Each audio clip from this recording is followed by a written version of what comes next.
John Driedger, Leftfield Commodity Research, coming to you out of Manitoba.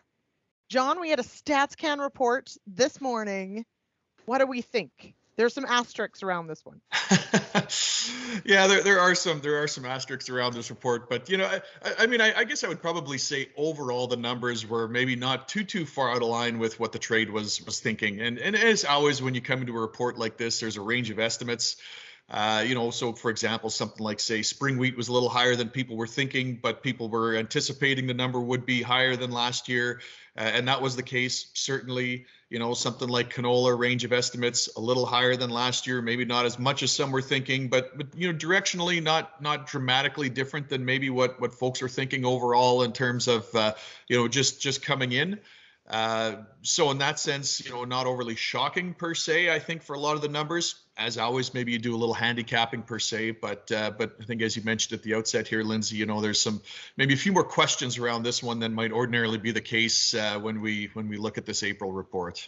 Right. So we're digging into it. This is our, farmers answered what they intend to plant, what the crop plan is. But when we dig into when the question was asked, it was December, January, which our minds can change a lot based on what the season looks like. So how do we factor that into where some of these numbers might actually fall? Yeah, that's of course a really good question, and I mean, a little bit of context. One of the initiatives that StatsCan is trying to do is to make their surveys less burdensome on farmers, and I think that's a noble intention, but maybe with one of the fallouts of some of that is does that potentially impact maybe the quality of some of the data, right. And so always with the April intentions report, typically that survey would be done kind of late March, maybe into early April. There might still be some late season swings because of weather or those sorts of things, but typically, it's not going to change dramatically. But of course, as you mentioned, Lindsay, we look in the middle of December into early January, and quite a bit can change between then and when farmers make their final decisions. For example, I think for most provinces, crop insurance coverage only comes out after those dates, and to the extent that shifts seeding planting intentions, maybe makes a bit of a difference. Now, on the one hand, I mean, we're a little careful. I think when we think about some of the trends that were shifting our own internal forecasts, I think a lot of them were already kind of in place or trending in that direction already by midwinter. So we want to be a little careful to not, I guess, too heavily discount the numbers that came out today because it was earlier. But certainly, you back the clock up a few months during a time when farmers are still making decisions, and it lends itself to a bigger revision in June than we might typically see. Right. And so I guess that's really where we see this going, of course, is that we should see in June we'll sort of get that correction, if you will, if there is a major one on any of them. Now, if I think about, conditions from January to now, or January to end of March, the prairies have kind of got smacked with some prolonged cold weather. Lots of snow, though, and snow in some areas is good, even if it is in the wrong form of precipitation. So do you see, the impact of this cool spring potentially swinging one of those crop acres more than the other?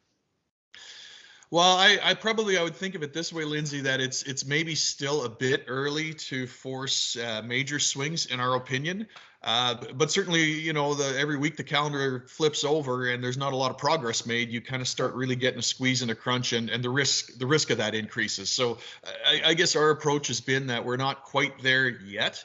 And I think even, for example, in the Eastern Prairies last year, I mean, quite frankly, I think the spring was a little worse and the situation was even more dire, and the acres got in. And I don't know that we saw maybe massive swings in final acres from what initially was expected. But of course, that was real dicey for a while. Yeah. I don't know that we're trending in that direction. So I guess all that's to say that when we think about acres specifically, first of all, there's some questions about the timing of the survey. And now you layer on, what is kind of a late spring.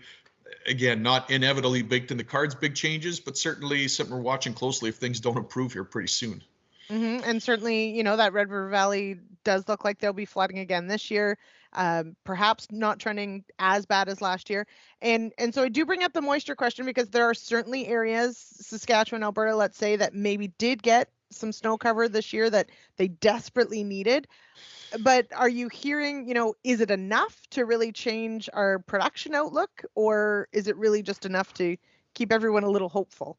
Yeah, typically our approach, and you're right, we had a good chunk of Western Canada here that has been dry, and so they'll appreciate the moisture, even if they'd maybe rather have it in a different form.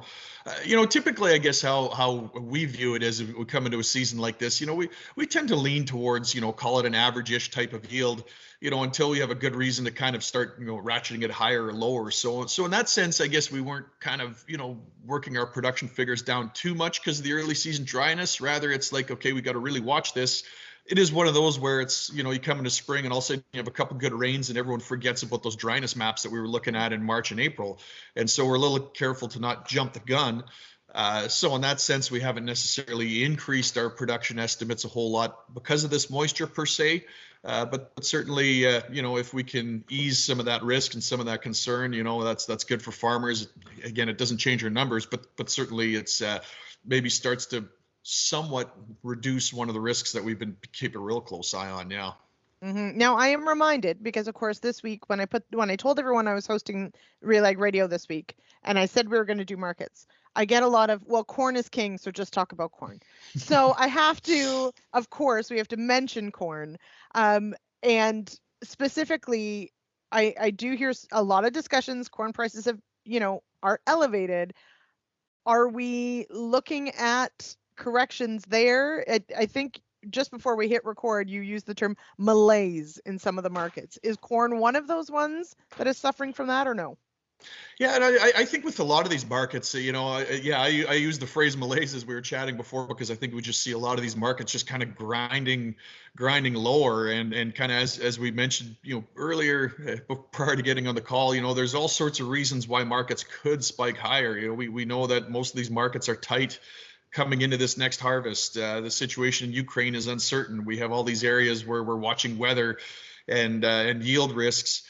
And all those things are very real and could very well, pop markets higher. And yet we see markets kind of grinding sideways to lower in a lot of cases, which, is obviously kind of markets just kind of shrugging it off, whether the market is being too complacent or whether it's, an element of prove it. That's certainly the action that we're seeing. But I think in terms of corn specifically, honestly, I think the corn market is absolutely fascinating in the sense that, if the acres get in as intended, and if we get the sorts of yields that are tossed around maybe by USDA, and I think the ag outlook for them, most would view as being a little overly ambitious, but if those sorts of things line up, we are going to have a big build in the carryout, and lower prices absolutely are justified, probably a fair bit lower than what we're looking at today.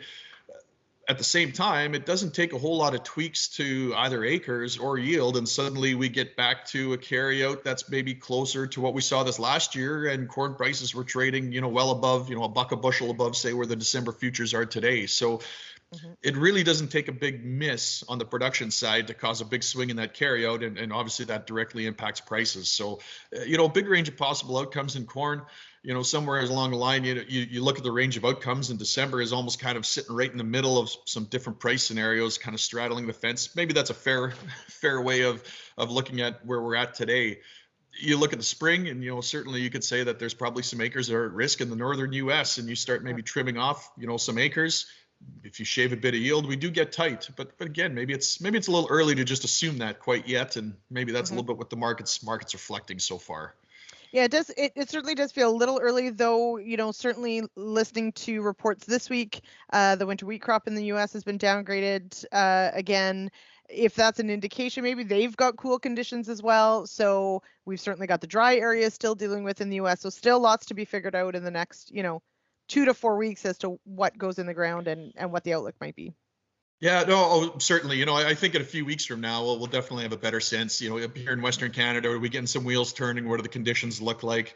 In the U.S., of course, what's the planting progress looking like? You maybe start getting a little bit closer to where those longer range forecasts aren't quite as long range, maybe a little more confidence in them, and you kind of maybe start at least somewhat narrowing in the range of possible outcomes on the production side. And obviously that has a huge impact on what the longer term outlook is from a price perspective. So, a few weeks, I think we'll know a lot more. Lots of question marks where we're at today, and I think, as we said, talked about at the outset, it's lots of risks out there, but they're not inevitable and not absolutely baked in the cards yet. So obviously watch points, but we also don't want to get too far ahead of ourselves and assume markets are going to go higher because we got problems here, and here.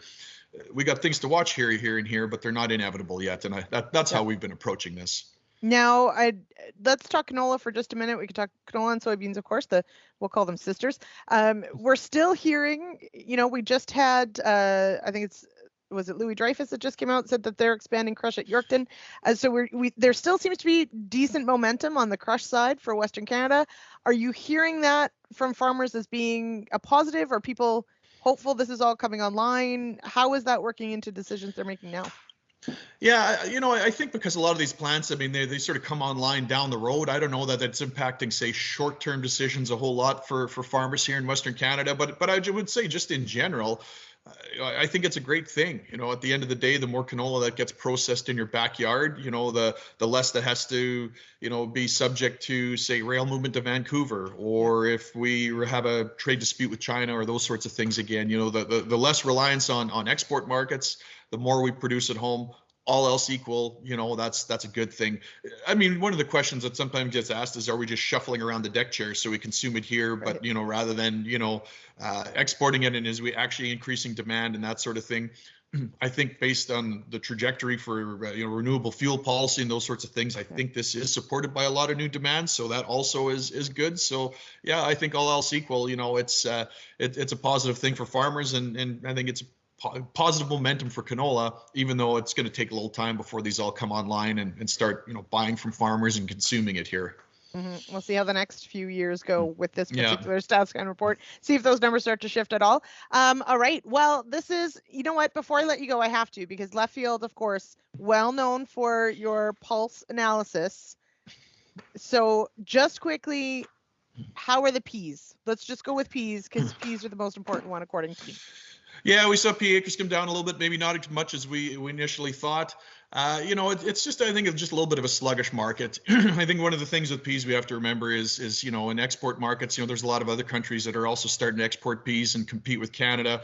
China's been a real key market, but they've been buying less, and so not I would say an overly bullish outlook for peas here as we look forward for yellow peas. So we'll see, and certainly again, if if the acres come in a little higher than as StatsCan reported and as we anticipated, certainly that doesn't help as well. But a lot of weather ahead of us for sure. If the acres end up being a little smaller and the fields do get crimped a little bit, that'll help tighten things up. But maybe not as bullish an outlook as some might want. We always want. We always want to be bullish. I know we always want to, at least on the crop side. Not so much. I'm talking with Phil Flynn later in the show to talk about energy markets. That's where we don't want bullish. All right. Yeah, we'll pick and choose. Yeah. Yeah, exactly. All right, John, thanks so much for joining me on the show today. I always appreciate it. Thanks.